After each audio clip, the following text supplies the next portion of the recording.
बहुत साल पहले एक छोटे से गांव में एक पुराना खंडहर पड़ा था। गांव वाले उसे तड़हानी चुड़ैल का घर कहते थे।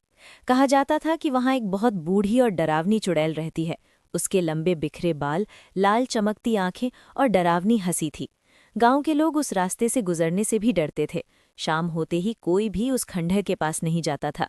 लोग कहते थे कि रात में वहां से अजीब आवाजें, किसी के रोने की आवाज और डरावनी हंसी सुनाई देती है।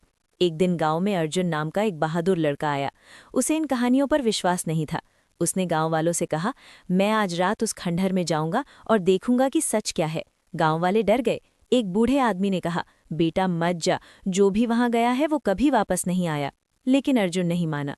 रात गहरी हो गई, चारों तरफ सन्नाटा था। अर्जुन हाथ में लालटेन लेकर धीरे धीरे उस खंडहर की तरफ बढ़ने लगा। हवा तेज चल रही थी और पेड़ों की टहनियां हिल रही थीं।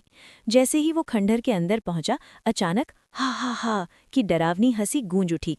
अर्जुन का दिल जोर जोर से धड़कने लगा, लेकिन उसने हिम्मत नहीं छोड़ी। अचानक अंधेरे में से एक भयानक बूढ़ी चुड़ैल दिखाई दी। उसके लंबे बाल जमीन तक लटक रहे थे और उसकी आंखें लाल चमक रही थीं। चुड़ैल ने भारी आवाज में कहा, कौन है जो मेरे घर में आया है? अर्जुन ने डरते हुए भी कहा, मैं सच जानने आया हूँ, क्या तुम सच में लोगों को मारती हो? ये सुनकर चुड़ैल कुछ देर चुप रही। फिर उसने धीमी आवाज में कहा, नहीं, मैं किसी को नहीं मारती। लोग मुझसे इसलिए डरते हैं क्योंकि मैं अलग हूँ।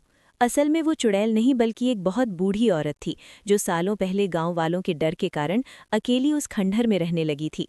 रात की आवाजें हवा और पुराने दरवाजों की चरमराहट से आती थीं। अगले दिन अर्जुन ने गांव वालों को पूरी सच्चाई बता दी। गांव वालों को अपनी गलती का एहसास हुआ और उन्होंने उस बूढ़ी औरत को गांव में वापस लाकर उसके लिए घर बना दिया। उस दिन के बाद गांव के लोग समझ गए कि कभी-कभी हमारा डर ही सबसे बड़ा झूठ होता है।